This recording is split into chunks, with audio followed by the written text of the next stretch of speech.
मध्यंतरी एक urban cooperative बँकेवर पुण्यातल्या शेड्यूल बँकेवर साहेब आहेत, तर बातमी ये बताएंगे प्लीज. नमस्कार सगळ्यांना पत्रकार बंधू भगिनींना. आवाज वाढव. नमस्कार सगळ्यांना पत्रकार बंधू भगिनींना की आपण राज्य सहकारी बँकेच्या CSOC centre cyber security operation centre मध्ये आपण स्वागत आहे सगळ्यांचं. आम्ही सर 2018-19 सरांनी आता आपल्याला सांगितलं की एका बँकेवरती सायबर हल्ला झाला. त्याच्यानंतर आमच्या अनास्कर सरांना त्याच्या मनामध्ये कंटिन्युअस ह्याचे विचार चालू झाला की आपल्याला या सहकारी क्षेत्रासाठी DCCBs अर्बन बँकासाठी सायबर हल्ले होऊ नयेत याच्यासाठी काहीतरी यंत्रणा करायची आहे. आणि विचार चालू झाल्यानंतर आम्ही सगळ्यांनी मिळून आमच्या मॅनेजमेंट म्हणून सगळ्यांनी मिळून विचार केला की हा सायबर सिक्युरिटी ऑपरेशन सेंटर उभा करायचा आहे. त्याच्यानंतर आम्ही हा उभा करण्याचा मानस सरांचा आहे. त्यालाच आम्ही continuation cyber security operation centre आपल्या समोर आहे. ते आपण वन बाय वन तुम्हाला आम्ही त्याचं ऑपरेशन समजून सांगणार आहोत. या संकल्पनेतून आम्ही जिल्हा बँकांना अर्बन बँकांना सर्व्हिसेस देतो, त्यांना ऍडवायझरी देतो, सर्टिनला आम्ही इन टाइम कळवतो. ही यंत्रणा कशी आहे आपण थोडस जाणून घेऊया. थोडस टेक्निकल आहे. आम्ही जिल्हा बँकांच्या लेवलला त्यांचे लॉग कलेक्ट करतो, सगळेच्या सगळे लॉग कलेक्ट करतो. आणि AI जे माझं आर्टिफिशियल इंटेलिजन्स जे सॉफ्टवेअर आहे त्याच्यामध्ये त्याचे अनालिसिस करून लॉग आहेत ते मला इकडे फॉरवर्ड होतात. लॉग फॉरवर्ड झाल्यानंतर एक एक डॅशबोर्ड आहे आपल्याला. आम्ही मयूर आहे माझ्या बरोबर, तो थोडस एक्सप्लेन करेल डॅशबोर्ड. नमस्कार. सर्वप्रथम आपल्याला सॉकची गरज का असते, म्हणजे आपण सर्वांनी पहिले पण बघितलं होतं की पहिले आपण सायकल वापरायचो, तर सायकल मध्ये आपल्या ऍक्सिडेंटची वगैरे रिस्क कमी असायची. जसं जसं आपण ग्रोथ होत गेलो तसं जसं आपण सायकलवर टू व्हीलर वरती आलो, टू व्हीलर वरती बाईक स्पोर्ट्स बाईक वरती आलो, आपले ऍक्सिडेंट वगैरेचे रिस्क वाढत गेले. तसं जसं बँकिंग इंडस्ट्रीमध्ये पहिले सर्वजण बँक टू बँक सर्व्हिस द्यायचे, म्हणजे आपण ब्रांच मध्ये जायचो, आपले पैसे क्रेडिट डेबिट करायचो आणि घरी यायचो, त्याच्यामध्ये रिस्क थोडी कमी होती. पण जसं जसं बँकिंग इन्स्टिट्यूट मध्ये डिजिटलायझेशन होत गेलं तसं तसं आपण ऑनलाईन सर्व्हिसेस देत गेलो, मोबाईल बँकिंग, UPS, IMPI. तसं मग त्याकरता जेव्हा आपण जगाला एक्सपोज होत गेलो तर त्याला सिक्युरिटीची रिस्क पण तशी वाढत गेली. तेव्हा अशी रिस्क जेव्हा वाढत जाते तेव्हा आपण त्याच्यावरती कसं नियंत्रण ठेवू शकतो, तर आम्ही त्याच्याकरता हे सिम टूल घेतलेलं आहे. या सिम टूल मध्ये तुम्ही बघू शकता इथे आपण MSC बँक, तसंच सिंधुदुर्ग कोऑपरेटिव्ह बँक आणि सीसॉक आमची स्वतःची यंत्रणा ती पण आम्ही आमच्या देखरेखीखाली घेतलेली आहे. तसं त्याच्यामध्ये जेवढे लॉग्स येतात, आता हा तुम्ही जो डेटा बघता हा पूर्ण 60 मिनिटचा डेटा आहे. त्याच्यामध्ये आपण जे इव्हेंट येतात ते 11.2 मिलियन इव्हेंट येतात आणि हे सगळे अॅनालायझेशन करतो. तुम्ही याच्या पिरामिडच्या स्वरूपात बघू शकता की आमच्याकडे आतापर्यंतचे 60 मिनिट्स मध्ये 1.19 मिलियन लॉग झाले. त्याच्यामध्ये डिटेक्ट्स आम्ही केले आणि अलर्ट आता सध्या 60 मिनिट्स पासून एक पण अलर्ट आलेला नाहीये. जेव्हा अलर्ट येतो, जेव्हा आमच्याकडे एखादं काही अटॅक्स होत असतात किंवा सायबर हल्ले आपल्यामध्ये घुसखोरी करण्याचा प्रयत्न करत असतात, तेव्हा आपण त्यांना कसं थांबवतो, तर आमच्याकडे तो अलर्ट जेव्हा जनरेट होतो तो ऑटोमेशन प्रोसेस असते. जेव्हा तो अलर्ट जनरेट झाला तर आपण त्याच्यावरती ऍक्शन घेतो की आपण याच्यावरती कुठपर्यंत आलेला आहे, कोणत्या लेअर पर्यंत ब्रीच झालेलं आहे, त्याच्यानंतर त्यांनी काय काय ऍक्शन घेतलेली, आपला डेटा आपल्या एन्व्हायरमेंटच्या बाहेर गेला आहे की नाही, हे सगळं अॅनालायझेशन करून आपण बँकांना ऍडवायझरी पाठवतो की तुम्ही आता त्याच्यावरती काय ऍक्शन घेतली पाहिजे. रिकमेंडेशन सोल्युशन पण देतो आपण त्याच्यावरती. तर आता हे हा सर दाखवतो. थोडस मागे घेऊन जातो की प्रत्येक मुवमेंटला, म्हणजे आपण बँकेत गेलो, बॅलन्स इन्क्वायरी केली, पैसे काढले किंवा बॅलन्स ट्रान्सफर केले, तर प्रत्येक ह्याचं बॅक एंडला त्याचे एक लॉग तयार होतात, हिस्ट्री तयार होती आणि त्या हिस्ट्रीवर आम्हाला समजतं की हे सस्पिशियस आहे काय आहे, त्याच्यावरती आम्ही काम करतो. म्हणजे लॉग जे येतात ते कसे येतात, म्हणजे आपण ज्याला म्हणतो की डिजिटल फुटप्रिंट, आपण प्रत्येक गुन्हेगार हा आपला डिजिटल फुटप्रिंट सोडत असतो, त्याने कुठून आलाय, त्याचं कसं एंट्री पॉईंट होता. तसंच आपल्याला इथे पण बघू शकता की फॉर एक्झाम्पल आता हे जे ब्ल्यू लाईन आहे याच्यामध्ये सस्पिशियस काहीतरी होतं आणि तुम्ही ही बघू शकता ग्रीन लाईन आहे.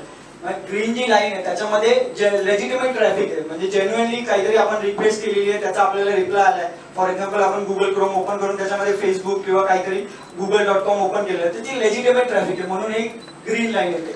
ब्ल्यू लाईन म्हणजे त्याच्यामध्ये काहीतरी एक तर संभाव्य धोका असू शकतो, पुढे जाऊन त्याचं अटॅक मध्ये रूपांतर होऊ शकतं. हे आपल्याला या डॅशबोर्ड वरती कळतं की फॉर एक्झाम्पल आता कॅनडावरनं जी ब्ल्यू लाईन येते तर आपलं काहीतरी एखादं तिकडनं अटॅकर एआय थ्रू, आता मॅन्युअली हे पॉसिबल होत नाही, तर एआय थ्रू जर कोणी अटॅक करायचा प्रयत्न केला किंवा त्यांनी काहीतरी सिस्टम जनरेटेड डेटा अपलोड होतोय किंवा डाउनलोड होतोय तर हे सगळं आपल्याला सस्पिशियस ऍक्टिव्हिटी मध्ये दिसतं. म्हणजे ही ब्ल्यू लाईन म्हणजे एखादी सस्पिशियस ऍक्टिव्हिटी होते, मग याच्यावरती आपण अनालायझेशन करतो, त्याला मॉनिटर करतो की त्याच्यामधनं नक्की काय डेटा बाहेर गेलेला आहे किंवा तो जाण्याची शक्यता होती का, किंवा त्याच्यावरती आपण रिकमेंडेशन सोल्युशन पण सांगतो की काय करू शकतो, त्याला ब्लॉक कसं करू शकतो, कोणत्या लेवल पर्यंत तो आलेला आहे. तर हे सगळं आपल्याला या डॅशबोर्ड वरती कळतं. प्लस त्याचे आपले कोणते डिव्हाइस आहेत ज्याच्यामध्ये आपला डेटा अपलोड होतोय. आता हे नेटवर्क डिव्हाइसेस आहेत सगळे, हे विंडोजचे डिव्हाइसेस आहेत, हे सगळं आपल्याला या डॅशबोर्ड वरती कळतं. प्लस आता आतापर्यंतचे अलर्ट किती झाले, हा डेटा तुमचा आपला 7 दिवसाचा आहे, याच्यामध्ये अलर्ट 21 अलर्ट आलेले होते. तर लास्ट टाइम जसं सरांनी सांगितलं डीडॉस अटॅक आम्ही कसं वाचवला, तर डीडॉस वरती त्यांनी जर अटॅक झाला असता तर त्यांच्या सगळ्या सर्व्हिसेस हॅम्पर झाल्या असत्या. बँक 1 दिवसाकरता, 1 महिन्याकरता किंवा कदाचित 6 महिन्याकरता पण ती बंद राहू शकली असती. तर आम्ही वेळेतच त्यांना इन्फॉर्म केलं, त्याच्यावरती सोल्युशन दिले की ते काय करू शकतात, त्याच्यावरती आयसोलेशन मध्ये टाकू शकतात, काही सर्व्हिसेस घेऊ शकतात आणि या प्रकारे तो धोका आपण संभाव्य टाळू शकतो. तसंच आता आमच्याकडे अनालिसिस आणि आम्ही त्यांना सिक्युरिटी कसं प्रोव्हाइड करतो हे सांगते टेक्निकल हेल्प. भारतवर्ष में एक कोऑपरेटिव बैंकिंग सेक्टर में first time in the history of the cooperative banking sector इस तरीके का साइबर सिक्योरिटी ऑपरेशन सेंटर का इंस्टॉलेशन महाराष्ट्र में महाराष्ट्र राज्य सहकारी बैंक के थ्रू किया गया है. आज तक ऐसा सेंटर कोऑपरेटिव सेंटर में कोऑपरेटिव बैंकिंग सेक्टर में किधर भी नहीं है. जो कुछ है वो नेशनल बैंक में एसबीआई का है, लेकिन कोऑपरेटिव बैंकिंग सेक्टर में किधर भी नहीं है. आजकल हमने देखा होगा कि साइबर अटैक्स का परसेंटेज बढ़ता ही जा रहा है.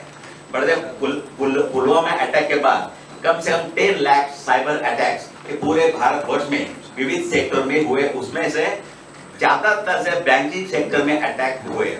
लेटेस्ट डिसीजन जो सुप्रीम कोर्ट में लिया गया उसमें क्लियर कट सुप्रीम कोर्ट ने वर्डिक्ट दिया है कि अगर किसी भी बैंक के कस्टमर के खाते से कोई भी अगर पैसा या साइबर अटैक थ्रू साइफर होता है तो उसकी पूरी रिस्पॉन्सिबिलिटी, पूरी जिम्मेवारी उस बैंक की है.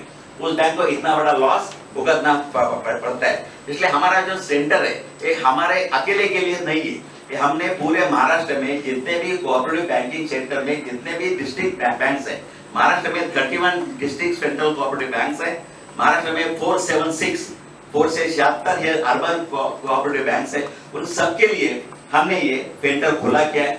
अर्बन ये Maharashtra state cooperative bank apex bank है, एक फादरली बॉडी है, इसलिए हमने इसमें एक पैसा भी मुनाफा का ये कमाने का हमारा पॉलिसी नहीं है.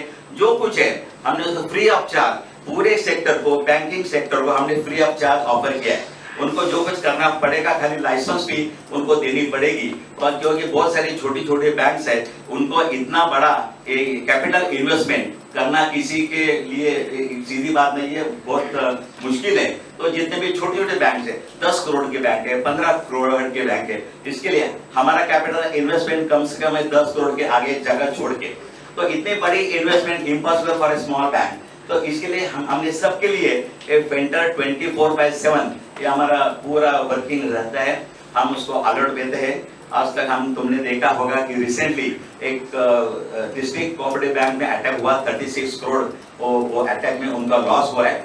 और रिसेंटली एक लास्ट वीक में एक सिंधुदुर्ग कोऑपरेटिव बैंक के ऊपर अटैक हुआ था, लेकिन वो बैंक हमारे इस डैशबोर्ड पे है, इसलिए उस अटैक को हमने ये किया, स्टॉप किया, उनको अलर्ट दिया, उनको बहुत बड़ा नुकसान होने से वो बैंक बच गई. आगे के मैं मेरे टेक्निकल जो स्टाफ है उनको बोल तो आपके जितने भी सवाल है उनके जवाब दे दे. और इनिशियली जो कुछ वर्किंग जिस तरीके से यहाँ आप देख सकते हैं, ये जो अटॅक्स आहे ये जो अटॅक आ रहे हैं त्यापासून वाचलेलं नाही.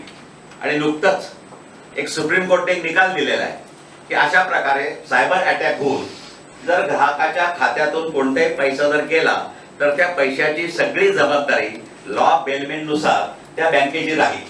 त्यामुळे तुमच्या खात्यातनं सायबर अटॅक होऊन कोणताही पैसा जर गेला तर ते सगळे पैसे बँकेना भरून द्यावे लागतील. त्यामुळे अशा प्रकारे बँकांवर खूप मोठी एक जबाबदारी आहे.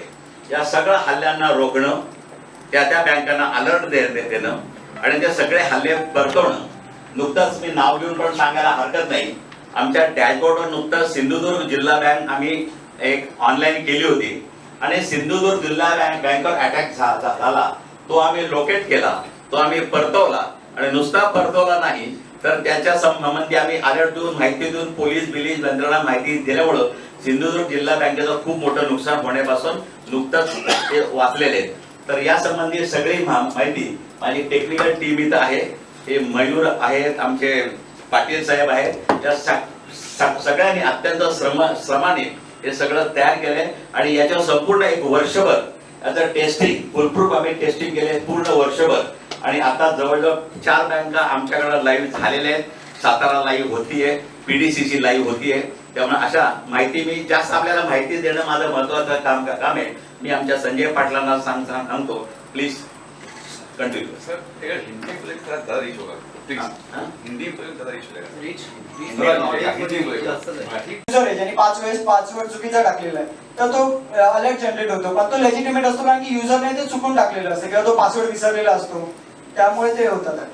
सर फॉर एक्झाम्पल एखादा युजर आहे माझा की वाशी ब्रांचला आहे तो आणि त्यांनी लॉग इन आता केलं 10:06 आणि लगेचच 10:07 किंवा 8व्या मिनिटाला तो बोरिवली ब्रँचवरून जर लॉग इन होत असेल तर हे सस्पिशियस मध्ये जातं. कारण का एकतर पासवर्ड लगेच त्यांनी फोनवरून सांगितलाय किंवा तो इथे नाही आहे तर हे सस्पिशियस मध्ये जातात. तर ते आम्हाला इथं अलर्ट लगेचच्या लगेच समजतात. किंवा माझे सर जर असतील की डे टू डे त्यांचं अनालिसिस असतं की ते 9:10 लॉग इन करणार आहेत आणि अचानक मला रात्री 12 वाजता त्यांनी जर लॉग इन केलेलं आहे तर सस्पिशियस आहे की सर जागेवरच नाही आहेत. मग ह्या गोष्टी आम्ही पूर्ण खात्री करतो की आणि त्याचा एक बिहेवियर पॅटर्न असतो पूर्णच्या पूर्ण सगळा आणि सगळ्या व्यक्तीचा मिळून सगळ्या पॅटर्न तयार होऊन मग ह्याच्यावरती आम्ही काम करतो. सर याला युजर बिहेवियर अनालिसिस असं म्हणतात, कारण प्रत्येक युजरचं बिहेवियर काय पॅटर्न मध्ये होतं हे AI बेस्ड ऍप्लिकेशन मधून ते रेकॉर्ड केलं जातं. राईट फ्रॉम डे 1 हे रेडी नसतं. ओव्हर द पिरियड त्याचं अनालिसिस होत मग एकदा ते झालं की प्रत्येक युजर कसा वागतोय हे सुद्धा आपल्याला याच्यातून समजू शकतं.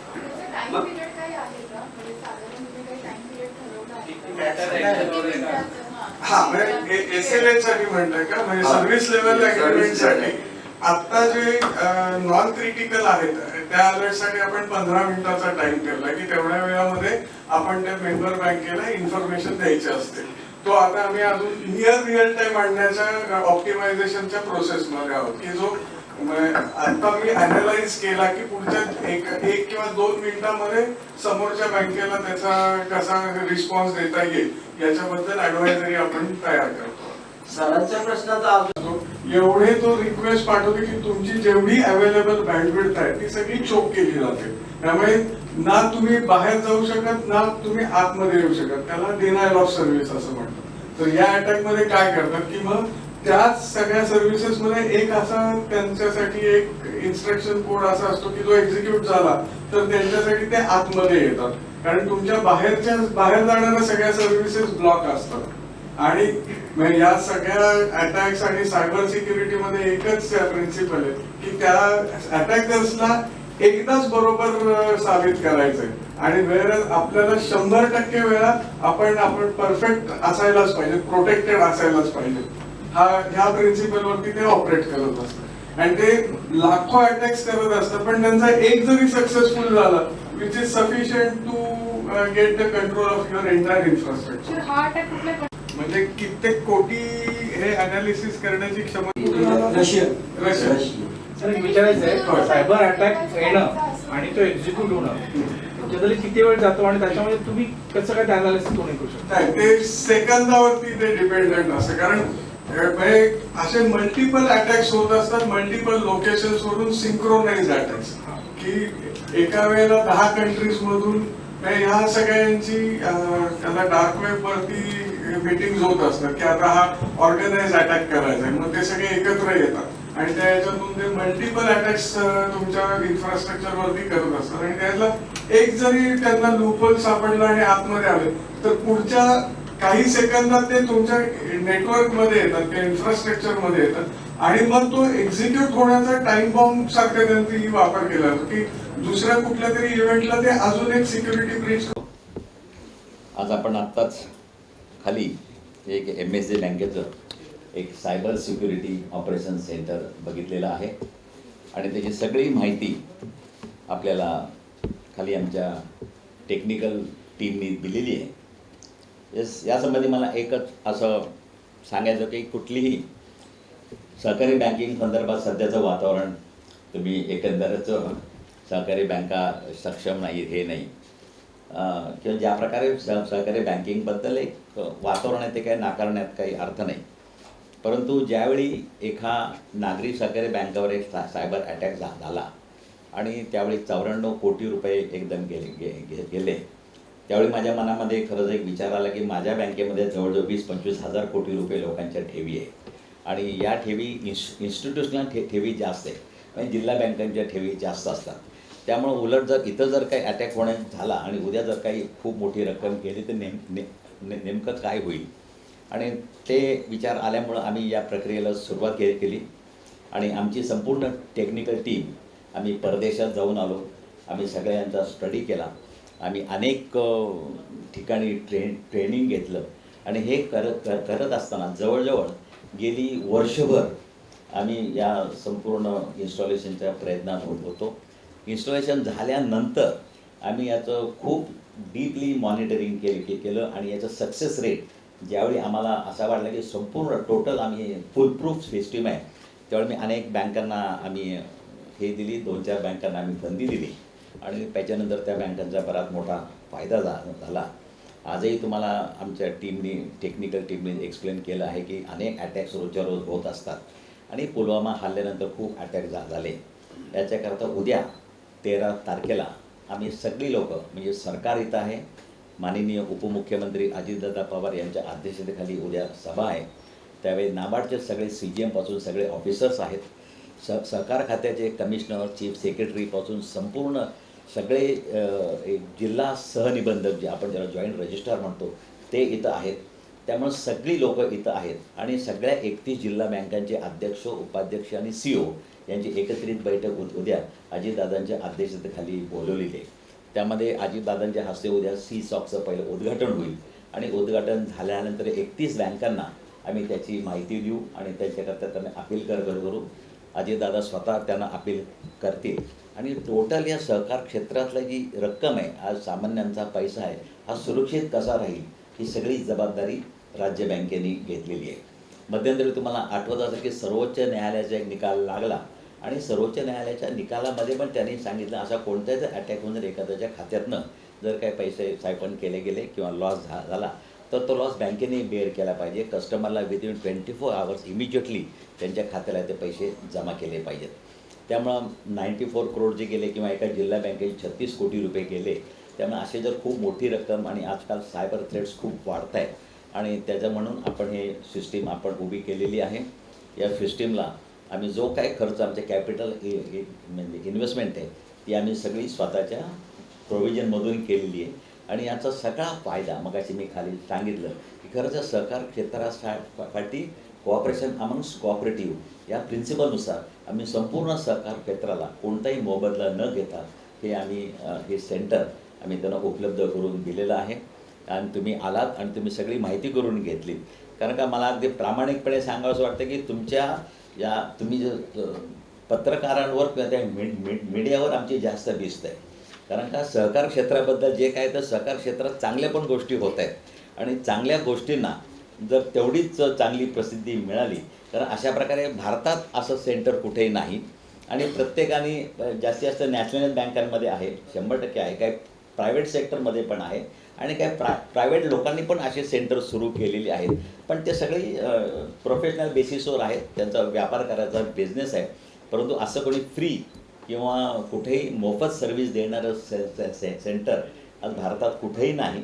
काही बँकांची खाजगी स्वतःची आहेत पण ती लोकांना ती ऑफर केलेली नाहीत आणि अशा प्रकारे या संपूर्ण इमारत, आमची 8 मजली इमारत, ते प्रशिक्षण सेंटर आहे. आमच्याकडे भरपूर जागा आहे. आणि जसं जसं बँकाची डिमांड वाढेल, जसं जसं बँका आमच्याकडे येतील, कारण एवढी मोठी इन्व्हेस्टमेंट आणि रिकरिंग कॉस्ट जास्त आहे. हे जे आमचे एम्प्लॉई आहेत हे 24/7 असतात. संपूर्ण आमचे आता जे लंचला देखील एकदम कुणी नाही जात आमच्याकडं, ते शिफ्ट म्हणजे त्याला बदली तिथं असतोच तो. त्यामुळं इतकं सगळं सांभाळणं हे शक्य नाही. गेले वर्षभर आम्ही सक्सेसफुली रन केलेलं आहे. आणि सांगायला हरकत नाही, आमच्या बँकेवर पण एक पूर्वी म्हणजे ही सिस्टीम सुरू करायच्या आधी अटॅक व्हायचा प्रयत्न झाला होता. मी असतानाच अटॅक असताना प्रयत्न झाला, त्यावेळी दवाई योगाने असे तो अटॅक सक्सेसफुल झाला नाही. त्यापासून आम्ही बोध घेऊन त्यानंतर आम्ही सिस्टीम डेव्हलप केली. आणि या फेस्टिवला तुम्ही सगळ्या मीडियाने जास्तीत जास्त हे सहकारी बँकेमध्ये पण असं काहीतरी आधुनिक होऊ शकतं. आमची जे एक्सपर्ट टीम आहे, आमचे जे सल्लागार आहेत पारखी, हे जवळजवळ गेली 3 वर्षापासून आमच्याकडं आहेत. आमचा हा जो मयूर आहे, हे सगळे एक्सपर्ट लोक आहेत. आणि त्यांना कुठेही म्हणजे आम्हाला एक भीती असते की या एक्सपर्टना कुठल्याही बाहेरचे लोक इथे सक्सेसफुल इम्प्लिमेंट केल्यानंतर ताबडतोब ते रेडी जसं एखादा मनुष्य उचलतात आणि त्यांना एक जास्त पॅकेज दिलं जातं. त्यामुळं आमच्याकडचे अनेक सांगायला हरकत नाही, आम्ही IPPS थ्रू आता परीक्षा घेतो, Indian banking selection board. Indian banking through आमच्या गेल्या 6-7 वर्षापासून टोटल मेरिटवरती एक्झाम आहेत. कुठेही कोणाचा वशिला नाही, काही नाही. इंटरव्ह्यू पण IPPSची लोक घेतात. परवा माझ्याकडं एक फायरवॉल तुम्ही नाही मेंटेन करू शकत. परतून लावण्याची शक्यता कशी असते की मेंबर बँकेच्या इन्फ्रास्ट्रक्चर मध्ये चेंजेस करायला लागतात आणि तो कंट्रोल तुमच्या आम्हाला इथून घेता येत नाही. We are not a fighting army, we are a monitoring army. आणि त्या प्रत्येक बँकेचे जे नेटवर्क सिक्युरिटी किंवा सायबर सिक्युरिटी एक्सपर्ट आहेत, त्यांनी त्यांच्या इन्फ्रास्ट्रक्चर मध्ये चेंजेस करून घेणं आवश्यक असतं. आणि ते काय करायचे आहे प्रिसाइज याची ऍडवायझरी आपण देत असतो. पण त्या मेंबर बँक तेवढ्या सक्षम नाहीत ना की तेवढ्या वेळेत त्यांनी जर तुम्ही दिलेली इन्फॉर्मेशन त्याच्यावर त्यांनी जर काम त्या विहित वेळेत केलं तरच उपयोग आहे. अदरवाईज तो अटॅक सक्सेस होऊन जातो. मग त्याच्यासाठी त्यांनी तो जागृत अवस्थेत आपलं गरजेचं आहे. ट्रेनिंग आपली याच्या पुढची स्टेप अशी आहे की आपण इथे आता सायबर सिक्युरिटी ट्रेनिंग सेंटर पण सुरू करणार आहोत as a extension to this initiative. Plus आम्ही त्यांना गाईड पण करतो, म्हणजे त्यांना जर त्यांचं हे नसेल, माहिती नसेल तर त्यांच्या वेंडरशी बोलून आम्ही त्यांना गाईड पण करतो की तुम्ही कसं करू शकता. ते पण तेवढंच टेक्नॉलॉजी त्यांना क्लार्क लेखनिक म्हणणं आम्हाला चुकीचं वाटा लागलं, म्हणून आम्ही त्यांना युनियनच्या परवानगीनं असोसिएट्स हे नाव दिलं आणि त्यांना 10% राईस दिलं. आणि आमच्याकडं 6 महिने झाल्यानंतर ते एक्सपर्टाईज झाल्यानंतर सगळ्या खाजगी क्षेत्रातल्या बँका, नॅशनलाइज बँका त्यांना पॅकेज देऊन आज उचलायला लागल्या. अशा लोकांना बॉन्ड द्या म्हणणं पण आम्हाला थोडं कठीण जातं, कारण हे सगळी एक्सपर्ट लोक आहेत. बॉन्ड द्या, हे द्या असं पण आम्हाला बरोबर वाटत नाही. त्यामुळं त्याच्याकरता आम्हाला हे चॅलेंज सगळ्यात मोठं आहे. त्यामुळं आज राज्य सहकारी बँकेची परिस्थिती, आर्थिक परिस्थिती एवढी मजबूत आहे, मला सांगायला अभिमान वाटतो. आज माझा शिपाई 95,000 पगार घेतो. आज माझा शिपाई 95,000 पगार घेतो. आणि माझ्या सगळ्या युनियननी ज्या बँकेमध्ये, अजून एक सांगतो, या बँकेमध्ये पूर्वी 3200 स्टाफ होता, 3200 स्टाफ होता. आज माझ्या बँकेमध्ये 765 स्टाफ आहे.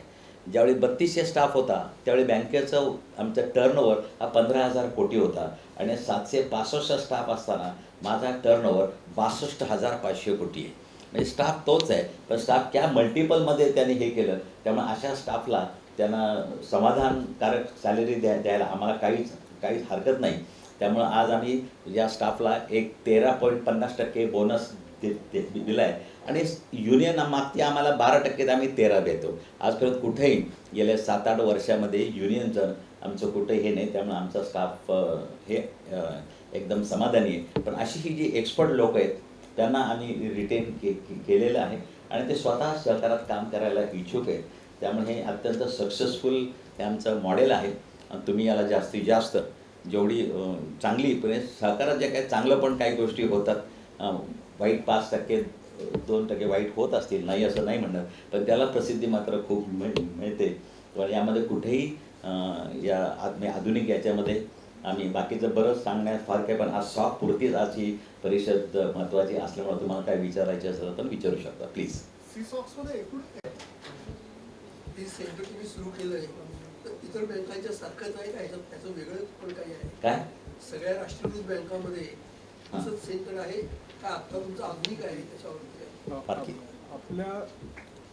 आपल्या बँकेच्या वेगळेपण असं आहे की एकतर आपण AI/ML बेस्ड सॉफ्टवेअर वापरतो, आर्टिफिशियल इंटेलिजन्स आणि मशीन लर्निंग बेस्ड सॉफ्टवेअर वापरतो, आणि जे ट्रॅडिशनल सॉफ्टची जी सॉफ्टवेअर्स आहेत त्याला मॅनपॉवर जास्ती लागते, स्किलसेट जास्ती लागतो आणि ती प्रोप्रायटरी आहे, म्हणजे त्यांच्या टेक्नॉलॉजी. ही जी टेक्नॉलॉजी आहे ती ओपन टेक्नॉलॉजी आहे, त्यामुळे हॅकिंग, एथिकल हॅकर्स किंवा ज्यांना नेटवर्क सिक्युरिटी हे माहिती आहे ते लोक पटकन याच्यामध्ये ट्रेन होऊन ऑनबोर्ड करू शकतो आपण. इतर बँकांच्या स्टाफला ट्रेनिंग तुम्ही आता सिसॉकमध्ये ट्रेनर्स कसे डेव्हलप करणार आहात किंवा या संदर्भात तुमचा प्रत्येक स्टाफ हा टेक्नोसॅव्ही होणं आवश्यक झालेलं आहे? राज्य बँकेतला जवळजवळ प्रत्येक स्टाफ हा टेक्नोसॅव्ही आहे. आम्ही त्याच्याकरता IBMशी ॲग्रीमेंट केलेलं आहे आणि IBMकडं आमचा प्रत्येक स्टाफचा ट्रेंड होतोय. पण इतरांचा स्टाफ ट्रेन करण्याकरता सेकंड फ्लोअरला आम्ही मोठी एक क्लासरूम तयार करतो. इथं त्या स्टुडंटला राहण्याची पण सोय आहे. आमच्या इथं सगळे राहण्याच्या रूम्स आहेत. आमचं काय हॉस्टेल आहे आणि या हॉस्टेलमध्ये त्या लोकांना इथं ट्रेनिंग दिलं जाईल. म्हणजे माझ्या प्रत्येक सहकारी बँकेतला स्टाफ जो हा स्टाफ हे आम्हाला इन्फॉर्मेशन देणार आहे तो स्टाफ वेल ट्रेंड झाला पाहिजे याची पण जबाबदारी आमचीच आहे. त्याच्यासाठी आम्ही अत्यंत नाबार्डच्या माध्यमातून कोर्स डिझाईन केलेला आहे आणि आम्हाला शिखर ट्रेनिंग संस्था म्हणून नाबार्डची परवानगी आहे. त्यामुळे आमचे शिखर ट्रेनिंग म्हणून 2 सेंटर्स आहेत, एक इथं एक दुसरं नागपूरला आहे. त्यामुळे दोन्ही ठिकाणी आम्ही शिखर ट्रेनिंगमध्ये या कोर्सचा समावेश केलेला आहे. त्यामुळे आम्ही अत्यंत कमी याच्यामध्ये, कारण याला नाबार्डकडनं पण आम्हाला आर्थिक मदत मिळत असते. नाबार्ड आम्हाला संपूर्ण कोर्स डिझाईन केल्यानंतर आमचे जे काही प्रत्येक कोर्स वाईज ते रक्कम आम्हाला देत असतात, वर्षाचं बजेट असतं. त्यामुळे ही आम्ही दोन्ही ठिकाणी ही ट्रेनिंग सुरू राहील. हे सिसॉक डेव्हलप करण्यासाठी नाबार्डचं किंवा सरकारचं काही अनुदान? नाही अनुदान नाही. आम्ही कुठलंही अनुदान मागितलं नाही किंवा घेतलं पण नाही. परत एकदा सांगतो तुम्हाला, ही एकमेव बँक आहे की ज्या बँकेने सरकारने दिलेले पैसा अनुदान मदत 100 कोटी रुपये त्यांना परत केलेले. आज महाराष्ट्रात दुसरी कुठलीही बँक नाही की सरकारने दिलेले पैसे त्यांना परत केले. ही एकमेव बँक अशी आहे की आम्ही त्यांना पैसे परत केले. त्यामुळं कोणाचा इंटरफिरन्स यामध्ये नाही. कारण का शासनाचं जर कॅपिटल असेल तर मात्र आम्हाला प्रत्येक वेळेला परवानगी घ्यावी लागते कुठल्याही गोष्टीला. पण आता शासनाचं आमच्याकडं कुठेही भाग भांडवल नाही. शासनाचा इंटरफेरन्स तुमच्या बँकिंग सिस्टममध्ये ऑपरेटिंगमध्ये कितपत आहे, होतो का? नाही, शेवट शासनाचा इंटरफिरन्स म्हणजे काय हे डेफिनेशन खूप वास्ट आहे, खूप वास्ट डेफिनेशन आहे. प्रामाणिकपणे बोलायचा तर कुठेही जर आम्हाला याला तुम्ही एक उदाहरण म्हणून देतो. पण तिकीट तुम्हाला कसं घ्यायचं ते बघा. आमच्याकडे पूर्वी एकाची बदली गेली तरी 100 लोकांचे फोन यायचे. आता ही माझ्या मतदारसंघातली आहे, हे माझं असं आहे, हे माझं तसं आहे, हे माझं तसं आहे, हे माझं तसं आहे. आणि फार सगळ्यांकडून मोठमोठ्या नेत्यांकडून लोकप्रतिनिधी आहेत ते. आम्ही माझ्याकडे 6 युनियन आहेत आणि 6 युनियनचे मुंबई युनियनचे अध्यक्ष आनंदराव आडसूळ आहेत. त्या सगळ्यांना युनियन मी विश्वासात घेतले आणि ते युनियनचे मी ॲग्रीमेंट केलं, करार केला आहे आणि ऑन रेकॉर्ड आहे, तो करार रजिस्टर्ड आहे की अशा कुठल्याही एखादी बदली झाल्यानंतर किंवा कोणाचंही मला जर रेकमेंडेशन आलं तर मी रेकमेंडेशन मी ऐकणार, कारण की ते लोकप्रतिनिधी आहेत. पण ज्या स्टाफनी हे रेकमेंडेशन आणलं, या स्टाफच्या वतीने रेकमेंडेशन झालं, त्या स्टाफला बोनस मिळत नाही आमच्याकडं. आम्ही त्याला बोनस नाही देत. त्यामुळे आम्ही त्याला प्रोसिजर आहे, असं एखादं रेकमेंडेशन आलं की आम्ही त्या स्टाफला पत्र लिहितो, we are received a recommendation from honourable so and so regarding your transfer. Now the option goes to you whether you want bonus or transfer, let me know. आम्हाला दुसऱ्या मिनिटाला स्टाफचं पत्र येतं की आम्ही आयुष्यात कधी कोणाकडे गेलोच नाही, आम्हाला काही नको, कारण आमचा बोनस हा 3-4 लाख रुपयाचा असतो. त्यामुळं आणि हे ऑफिशियल आहे, ॲग्रीमेंट आहे. त्यामुळे मी सगळ्या स्टाफला सांगतो त्या ॲग्रीमेंटला मी डेव्हिएट करू शकत नाही, कारण जो इक्वॅलिटी आहे सगळ्या लॉला सेम आहे, मी तुम्हाला नाही करू शकत. त्यामुळे कोणी असं आलं की पहिलं पत्र त्या स्टाफला जातं आणि मग त्या स्टाफला बदली पाहिजे असेल तर आम्ही बोनस नाही देत. आणि याशिवाय मागच्या वेळेस 6 लोकांना बोनस दिलेला नाही त्यामुळं बोनस मेजर असतो, मोठी अमाऊंट असते. त्यामुळे अशा प्रकारे आम्ही सिस्टीम राबवतो. त्यामुळं तुम्ही ती 1100 कोटीतली बँक 7,000 कोटीच्या नफ्यात आणलेली आहे. शासनाचा डोळ्याचा कशावर पडल्यावर कसलं 7,000 कोटी नफ्यात आहे शिखर बँक, हे सरकारला कळल्यावर मग लाडकी बहीणचा वापर होऊ शकतो. नाही. शेवट असा आहे, तुम्हाला म्हणून सांगतो, कुठलीही बँक, ही राज्य सहकारी बँक असू दे, कुठलीही बँक असू दे, ही रिझर्व्ह बँकेने लायसन्स दिलेली एक स्वतंत्र इन्स्टिट्यूट आहे. याच्यावर कुठेही नाही. यावर काही अनेक ठिकाणी राजकीय विचाराचे लोक असू शकतात त्या वरती, किंवा कुठल्या विशिष्ट पक्षाची लोक असू शकतात. याचा अर्थ ती बँक त्या पक्षाची होत नाही. त्या बँकेवर आमचा रेग्युलेटर RBI आहे, आमची सुपरवायझरी अथॉरिटी नाबार्ड आहे. आमच्या नाबार्डकडनं दर पिरियडिकली इन्स्पेक्शन सुरू असतं आणि रेग्युलेशन आमचं सरकार नाही. मध्यंतरी कुठल्या तरी वेबसाईटवर एका मोठ्या वकिलांनी सांगितलं की इथलं प्रत्येक लोन सरकारकडनं मंजूर होतं. आम्ही त्याला उत्तर दिलं, मी त्याला माहीतच नव्हतं. लोकांचा तर गैरसमज आहे. इथं स्वतंत्र नियम आहेत, स्वतंत्र नाबार्ड आणि RBIचे रेग्युलेशन्स आहेत. आणि नाबार्डचे एक शेवट असा आहे की डायरेक्टिव्स आणि गाईडलाईन्स, आणि त्याचं व्हायलेशन केलं तर दंड होतो. आज 7 वर्षामध्ये आमच्या बँकेला एकदा दंड झालेला आहे. ते कशा करता, एक तर सिंपल गोष्ट आहे की एक लोन दिलं गेलं आणि त्या लोनला जे कार लोन होतं, लोन बंद झालं, पण ते RCTC आम्ही घेतलं नाही म्हणून आम्हाला यू वोंट बिलीव्ह इट, मी रेकॉर्डवर सांगतो, 36 लाख रुपये दंड झाला. इतक्या मायन्यूट गोष्टीला पण दंड होऊ शकतो. कारण त्यांचं म्हणणं असं तुम्ही एंड यूज सर्टिफाय नाही केला, तपासला नाही, त्याच गोष्टीकरता पैसा वापरला गेला का नाही हे तुम्ही बघितलं नाही, ते तुमचं काम आहे. लोन जरी बंद झालेलं असलं तरी ते डायव्हर्सिफिकेशन झालं असण्याची शक्यता आहे. त्यामुळे इट्स ए व्हायलेशन. आजकाल तुम्हाला माहिती आहे RBI छोट्या व्हायलेशन, KYC नाम असेल, तुम्हाला बंडाची रक्कम येते. आणि अशा प्रकारचा दंड झाला तर वेल मॅनेजर फिनान्शियली साऊंड बँक या डेफिनेशनमधून तुम्ही बाहेर पडता आणि तुम्हाला कुठलीही परवानगी मिळत नाही. आज मात्र ते पूर्वीचं तर एक 6 वर्षापूर्वीच ते इन्सिडन्स आहे. त्याच्यानंतर मात्र आमच्याकडनं एकही व्हायलेशन नाही. आणि त्या आधारेच रिझर्व्ह बँकेने या बँकेला 500 कोटी रुपयाचे बॉन्ड फ्लोट करायला परवानगी दिली. अशी एकमेव राज्य सहकारी बँक आहे भारतातली. आज दुसऱ्या कुठल्याही बँकेला आम्ही 500 रुपयाचे बॉन्ड फ्लोट पण केले. आणि असे बॉन्ड फ्लोट करायचे असेल तुम्ही वेल मॅनेजर डेफिनेशनमध्ये बसलं पाहिजे. रिझर्व्ह बँकेने ज्यावेळी आम्हाला परवानगी दिली त्यावेळी आम्ही त्यांचे सगळे निकष पाळतो, असं त्याचा अर्थ आहे. स्टेट में कुल कितने ऐसे कोऑपरेटिव बैंक है जिनको आप एकोमोडेट करने वाले हो, सिक्योरिटी साइबर सिक्योरिटी प्रोवाइड करने? नहीं, अभी तक हमने खाली महाराष्ट्र को कॉन्सेंट्रेट किया है, खाली महाराष्ट्र. स्टेट की नहीं, स्टेट पूरे महाराष्ट्र स्टेट में कितने कोऑपरेटिव हाँ, डिस्ट्रिक्ट बैंक तो हैं? हमारे 31 डिस्ट्रिक्ट सेंट्रल बैंक्स है, 31 बैंक्स है. उनके सबको हम अकाउंटेट करने जा रहे हैं, सबको, किसी को भी हम ये करेंगे नहीं. लेकिन उसमें से जो बड़ी बैंक्स है, अब इसमें PDCC लार्जेस्ट बैंक है. PDCC Pune district cooperative bank है, उनको हम पहले अभी सातारा उसके नंबर 2 को है.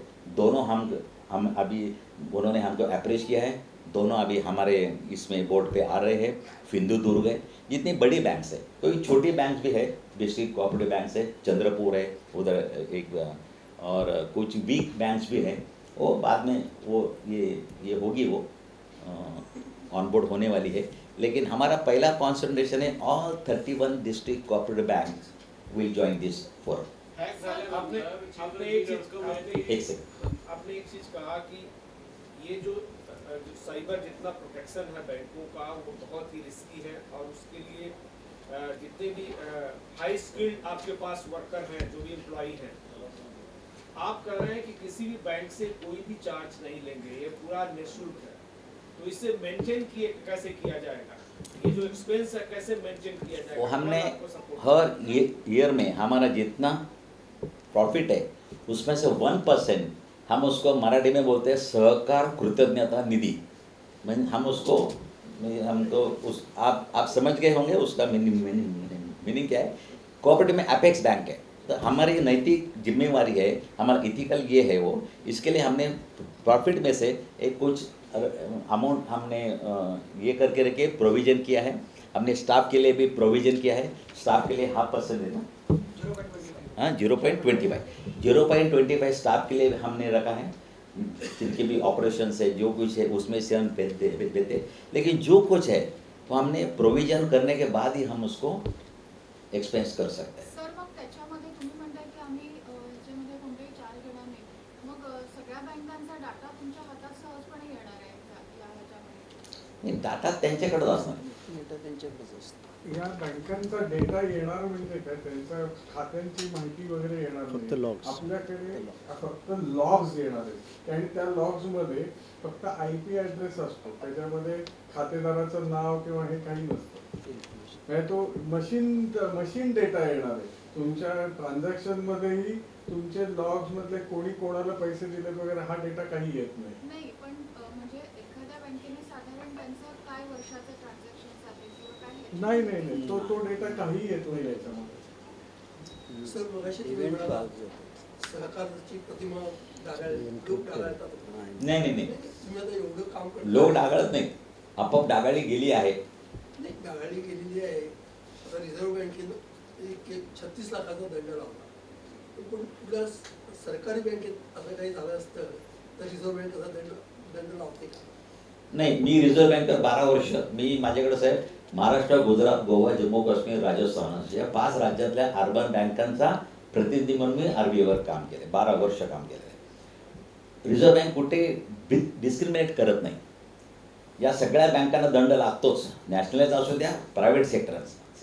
पण प्रामाणिकपणे सांगतो, सहकारी बँकेवर दंड लागल्याची बातमी मोठी होते. या सगळ्या बँकांवर दंड लागतो, सगळ्या बँकांवर लागतो. कोणावर बँका, परवा ICICI बँकेला 10 कोटी रुपये दंड लागलाय, 10 कोटी रुपये दंड लागलाय. सगळ्या बँकांवर लागतो, कारण नॉर्म्सच तसे आहेत ना, ते नॉर्म्समध्ये कोणी सुटत नाही. पण ICICI बँक इतकी मोठी आहे आज बघायला जाल तर या लहान बँकांवर दंड आता ते. माझा प्रश्न वेगळा आहे सर, की आता इंडसइंड बँकेमध्ये थोडासा प्रॉब्लेम झाला. 3ऱ्या-4थ्या दिवशी रिझर्व्ह बँकेनं क्लॅरिफिकेशन दिलं की ह्या बँकेतल्या ठेवीला काही धोका नाही आहे आणि आता it was none of the business of RBI. पण न्यू इंडिया कोऑपरेटिव्ह बँक मिळाली त्याच्याबद्दल रिझर्व्ह बँक तोंडातले शब्द. शेवट असं आहे, आता मी कोणाची बाजू नाही घेत. मला सहकाराची प्रतिमा उजळणं हे रिझर्व्ह बँकेचं काम आहे की नाही? नाही, मी कोणाची बाजू नाही घेत, पण फॅक्च्युअल परिस्थिती आपल्याला ॲक्सेप्ट केली पाहिजे. त्यांचं कुठेही आता एखाद्या 10 कोटीची बँक, सहकारी बँक बंद पडली तर अर्थव्यवस्थेला कुठलाही धोका होत नाही. पण ICICI बँक, स्टेट बँक यामध्ये जर झालं तर पूर्ण अर्थव्यवस्था कोलमडून जाईल. त्यामुळं ICICI बँकेवर ज्यावेळी गुजरातमध्ये ATM मधनं पैसे मिळत नव्हते त्यावेळी RBIने चार्टर प्लेन ठेवून तिकडं पैसे नव्या करोड नोटा सप्लाय केल्याच ना. त्यामुळं आज असं आहे, इन्स्टंट कुठल्या बँकेकरता RBIने पुढे यायचं की या बँकेमध्ये कुठलाही धोका नाही, पैसे हे करू नका. शेवट आमची ताकद, आमची व्हॅल्यू किंवा आमची उपयोगिता आम्ही जोपर्यंत सिद्ध करत नाही. आज मी RBIना विचारलं, एक छोटंसं उदाहरण देतो. आज तुम्ही सगळे विचारताय सहकार्याबद्दल, चांगलं वाटतंय मला, की मध्ये एका कुठली बँक मॅडम ती आमची मराठा, त्या बँकेवर रन लागला होता आणि मीडियाने असं कॅमेरा देत असताना तो रन त्या मीडियाच्या याच्यामध्ये दुसऱ्या बँकेच्या पाठीवरनं तो कॅमेरा केला. त्या दुसऱ्या दिवशी त्या बँकेवर 6 वाजता रांग लागली होती. त्यावेळी RBIला आम्ही सांगितलं की तुम्ही बाबा या बँकेचं बॅलन्स शीट, त्या आमच्या मॅडम त्यावेळी फेडरेशनच्या CEO होत्या, त्यावेळी त्याने RBIशी कॉन्टॅक्ट केलं. RBIने सांगितलं this is none of our job, this is job of federation. तुम्ही बाहेर या आणि तुम्ही सांगा या बँकेची आर्थिक परिस्थिती चांगली आहे. पण फेडरेशननी ते पत्र काढलं, पण फेडरेशनच्या पत्रावर आणि RBIच्या पत्रामध्ये जमीन आसमानचा फरक आहे. त्यामुळे असं होऊ शकतं. त्यामुळे आम्ही स्वतःची उपयोगिता जोपर्यंत या अर्थव्यवस्थेत सिद्ध करत नाही, स्वतःची उपयोगिता. आता आमची उपयोगिता आहे ग्रामीण रुरल इकॉनॉमीमध्ये खूप आहे. हा रुरल इकॉनॉमी बघायला जाल तर शेती कर्जाचं वाटप या जिल्हा बँका आणि अपेक्स बँक तुम्ही बघायला जा पर्सेंटेज 98% आहे. तुम्ही या नॅशनलाइज बँकेचा पर्सेंटेज बघायला जा तर 55च्या आसपास घुटमळत येते. पंजाब नॅशनल बँकेचा पर्सेंटेज बघायला जा, परवा SLBCची मीटिंग झाली, SLBCच्या मीटिंगमध्ये तुम्ही येऊन बघा 35%च्या वरती नाही आहे. आजही त्या लोकांना मुख्यमंत्री सांगतात की शेतकऱ्यांना तुम्ही हे सिबिल विचारू नका. आजही सांगतात जो कोण सिबिल विचारेल त्याच्याविरुद्ध गुन्हा दाखल केला जाईल. पण असं पत्र काढू शकत नाही कोणी, कारण काय त्या सिबिल हे विचारणं हे प्रत्येक बँकेचं, पण विचारू नका असं कोणी करत नाही. त्यामुळं शेती कर्ज जी आहे ती आमच्याकडनं 98% जे टार्गेट फुलफिल केलं. तुम्ही SLBCच्या मीटिंगमधलं हे वाचा, संपूर्ण ॲनालिसिस बघा. त्यामुळे या सहकारी बँकेचा उपयोग ही ग्रामीण इकॉनॉमी सुधारण्यासाठी खूप आहे. त्याच्याकरता आम्ही सगळ्यांनी सक्षम राहिलं पाहिजे. आम्ही एकट्याने सक्षम असून उपयोग नाही. माझ्या खाली सगळ्या जिल्हा बँक आहेत. आज अनेक जिल्हा बँका अडचणीत आहेत. अनेक जिल्हा बँका अडचणीत असल्यामुळं टॅक्स थ्रू शेतकऱ्यापर्यंत पोहोचू शकत नाही. त्यामुळं या सगळ्यांना सक्षम करायचं आम्ही एक ठरवलेलं आहे. कसं यश येईल, टप्प्याटप्प्याने येईल, एकदम तर काही येणार नाही. त्यामुळे आधी आम्ही 2 जिल्हा बँका आम्ही आता आहेत, नागपूर आणि नाशिक आमच्याकडे. त्याच्यानंतर हळूहळू टप्प्याटप्प्याने आम्ही पुढे जाऊ. सरकारचा विषय काढण्यात म्हणून म्हणजे आता सिसॉकचा विषय आहे, परंतु लोकांमध्ये किंवा ग्राहकांमध्ये राष्ट्रीयकृत बँक अकाउंट उघडायचं तर लोकांमध्ये सहकाराबद्दल एक अविश्वास किंवा एक भीती निर्माण झालेली आहे की सहकारी बँकेत मी अकाउंट उघडलं तर त्याचं भवितव्य कसं राहणार आहे, हा एक लोकांच्या मनात फार मोठा प्रश्न पडतो. तर लोकांची हा समज तुम्ही कसा दूर करणार आणि ॲज अ शिखर बँक म्हणून तुम्ही भविष्यात तुमची वाटचाल काय ठेवणार आहात? तुमचे मॅन पॉवर जी तुम्ही 3500 स्टाफ म्हणतात तो 800वर आलेला आहे. भविष्यात तुम्ही अजून तुमच्या शाखा वाढवणार आहात, तुमचं मनुष्यबळ वाढवणार आहात आणि सहकाराची वृद्धी कशी करणार? नाही, यामध्ये थोडक्यात आहे, आम्हाला शाखा वाढवायला जास्त हे नाही. कारण का रिझर्व्ह बँकेच्या नियमानुसार, नाबार्डच्या नियमानुसार आम्ही DCCBC कॉम्पीट करू शकत नाही. इथं DCCB आहे, तिथं अपेक्स बँक ब्रांच ओपन करू शकत नाही. आम्हाला ते DCCBच्या माध्यमातूनच पुढं जावं लागतं. त्यामुळं आमच्या ब्रांचेस जरी कमी असल्या तरी आमचा टर्नओव्हर आम्ही लोनिंग DCCBला करतो. आज आम्ही DCCBच्या माध्यमातून आम्ही खालपर्यंत जातो. त्यामुळे DCCBला स्ट्रॉंग करणं हे आमचं अपेक्स बँकेचं खरं काम आहे, सक्षम करणं. त्यामुळे आम्हाला बाकीच्या कमर्शियल बँका, बाकीच्या बँकांसारखं आमच्या हजारो शाखा उघडून त्या शाखेतनं हे करणं हे आमचं तसं काम नाही. आम्हाला ही जी रुरल इकॉनॉमी आहे त्या 3 टायर सिस्टीम ज्याला म्हणतो ती सक्षम करायचं काम आमचं आहे. त्यामुळे आम्ही ते व्यवस्थितपणे करतो. कारण या सगळ्या जिल्हा बँका आम्हाला लिंक्ड आहेत. त्यामुळे आम्ही प्रत्येक जिल्हा बँकेला, पूर्वी तुम्हाला माहिती आहे की या जिल्हा बँकेचं ऑडिट अपेक्स बँकेकडं होतं. नाबार्डची स्थापना झाल्यापासून ते नाबार्डकडं सुपरवायझरी रोल गेला आहे. त्यामुळे आमच्या सगळ्या ॲडवायझरी, आमच्या सगळे पॉलिसीज या सगळ्या जिल्हा बँकेला ॲडॉप्ट कराव्या लागतात. त्यामुळे आमच्या दर 3 महिन्यातनं एकदा या सगळ्या जिल्हा बँका, नाबार्ड आणि माझ्या अध्यक्षतेखाली दर 3 महिन्यातनं एकदा मीटिंग असते. त्यामुळे सगळ्या जिल्हा बँकांना आम्ही सर्व्हिस काय त्यांना गरज असेल ते करत असतो. त्यामुळे जिल्हा बँकांचं सहकार सक्षम करणं हेच आमचं काम आहे सध्या. त्यामुळं प्रॉफिट कमवणं हे असं नाही. आज आम्ही बघा, काल एक शेतकऱ्यांकरता एक आम्ही स्कीम काढली. या शेतकऱ्यांना आम्ही ब्लॉकचेनच्या माध्यमातून 4थ्या मिनिटाला लोन दिलं जातं. शेतकऱ्याच्या खात्याला पैसे दिले जातात. शेतकरी मला बघत नाही, मी शेतकऱ्याला बघत नाही. शेतकऱ्याचा माल वकार महामंडळाच्या गोडाऊनमध्ये गेल्यावर त्याचं व्हॅल्युएशन वकार महामंडळ करतं आणि ब्लॉकचेनच्या माध्यमातून 5व्या मिनिटाला 80% रक्कम त्याच्या खात्याला जमा होते. त्यामुळे शेतकऱ्याचं एक्सप्लॉटेशन थांबलं. अशी भारतात पहिली स्कीम आम्ही केली. सरकारला मध्ये घेतलं, वकार महामंडळाला त्यांच्याशी ॲग्रीमेंट केलं. आता मी 200 किती कोटी वाटले 220 कोटी रुपये आम्ही लेंड पण केले. कारण का शेतकऱ्याला पीक उत्पन्न झाल्याबरोबर ते जो कोण व्यापारी असतील त्यांना पैसे लगेच लागतात. त्यामुळे ते कमी किमतीला ते विकत घेत होते. आम्ही त्यांना 5व्या मिनिटाला लोन दिलं आहे. आज 5व्या मिनिटाला ब्लॉकचेनचं एक हे आधुनिक तंत्रज्ञानाचं ही एक खासियत आहे. आणि ते आम्हाला बघत नाहीत. त्यांना आमच्या खात्यात, आमच्या बँकेत असायलाच पाहिजे असं नाही, पण 5व्या मिनिटाला पैसे त्याच्या खात्यात जमा होतात. विकताना ज्यावेळी भाव वाढेल त्यावेळी वकार महामंडळ ते ई ऑप्शन करतं. ई ऑप्शनमध्ये आमचे पैसे आणि आमचं व्याज हे वसूल केलं जातं. अशाच प्रकारचा प्रयोग आम्ही विदर्भातल्या कॉटन इंडस्ट्रीकरता करतो आहे. आत्ता कॉटन फेडरेशनला आम्ही मध्ये घेतलेलं आहे. कारण त्यामध्ये लहानसा ते कापूस उद्योजक आहेत. ते 100 लोकांचा आम्ही ब्लॉक केलेलं आहे आणि त्या लोकांचं जिनिंग, प्रेसिंग एकत्र करून त्या बेलच्या अगेन्स्ट आम्ही 80% पैसे देतो. त्यामुळे त्यांना मोठा खरेदी म्हणजे रिलायन्स पण त्याला परचेसर मिळायला लागला आहे. छोट्या कापूस उद्योजकांना ते मिळत नव्हतं. अशा नवीन स्कीमच्या माध्यमातून आम्हाला एकंदरीत आमचा एम शेतकरी आहे, पिता आहे आणि त्यामुळं नुसता प्रॉफिट कमवणं हा उद्देश नाही आहे आमचा. त्यामुळे अशा नाविन्यपूर्ण स्कीम आम्ही केलेल्या आहेत. मला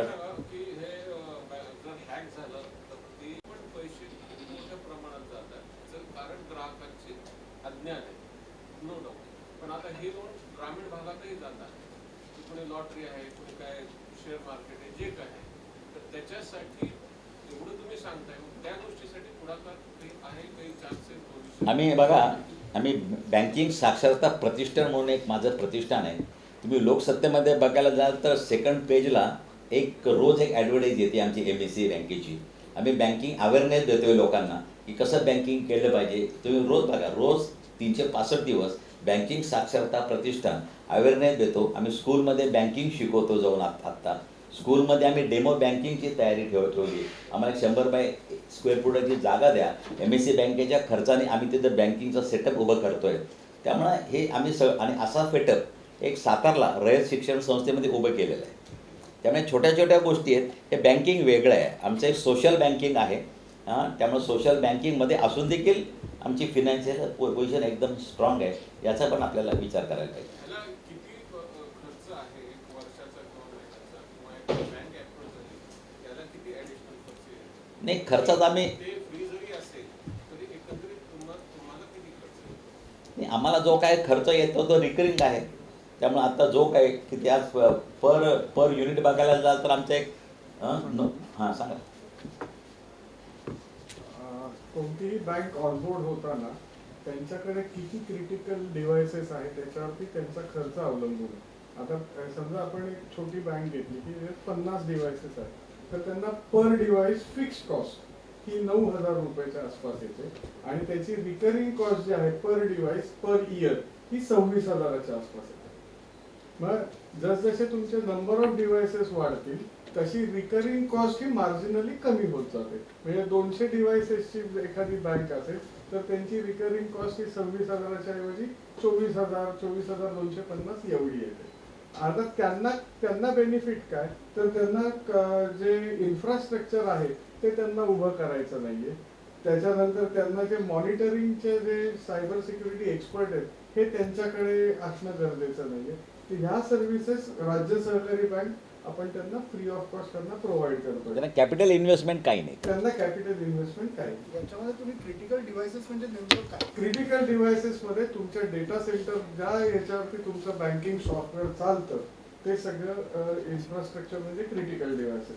फॉर एक्झाम्पल, कोणतीही बँकेचं ज्या वेळेला कोअर बँकिंग सोल्युशन आणि सगळे सॉफ्टवेअर इन्स्टॉल होतात त्यावेळेला त्यांना एक डेटा सेंटर लागतं आणि एक DR साईट लागते. DR साईट म्हणजे डिझास्टर रिकव्हरी साईट, की जिथे समजा डेटा सेंटर बंद पडलं, कुठल्या अटॅकमुळे बंद पडलं, भूकंपामुळे बंद पडलं, पूर आल्यामुळे बंद पडलं, तर बँकिंग ऑपरेशन हे स्टॉल होता कामा नये. तर त्यांचे DR साईटवरून त्यांची इमिजिएटली स्विच ओव्हर व्हायला पाहिजे. तर असे ही 2 मेन इन्फ्रास्ट्रक्चर केंद्र आहेत. डेटा सेंटरमध्ये तुमचे सर्व्हर्स असतात, तुमच्या फायरवॉल्स असतात, नेटवर्क स्विचेस असतात आणि काही पूर्वीच्या याच्यात काही मोडेम्स आणि हे लागायचे, तर ही सगळी डिव्हायसेस असतात. त्यानंतर कोर राउटर्स असतात की ज्याच्यावरून तुमच्या ज्या कनेक्टिव्हिटीज येतात की प्रत्येक ट्रान्झॅक्शन टाईपसाठी त्या रेग्युलेटरी बॉडीजच्या डेडिकेटेड कनेक्टिव्हिटी तुम्हाला घ्यायला लागतात. म्हणजे फॉर एक्झाम्पल तुमचे RTGS NEFT असेल तर त्यासाठी एक डेडिकेटेड कनेक्टिव्हिटी आहे. IMPS हे ट्रान्झॅक्शन असेल तर त्यासाठी वेगळी मेंटेन करायला लागते की रिडंडन्सीमध्ये प्रायमरी सेकंडरी अशा वेगवेगळ्या कनेक्टिव्हिटीसाठी काही नेटवर्क डिव्हायसेस असतात. ही सगळी डिव्हायसेस आणि सर्व्हर्स हे सगळे क्रिटिकल डिव्हायसेस आहेत. आणि तुमच्या प्रत्येक ब्रांचला बँकेच्या ब्रांचेसला एक एक फायरवॉल असते, ती क्रिटिकल डिव्हाइसमध्ये. तुमचे खरंच मनापासून मी आभार मानतो.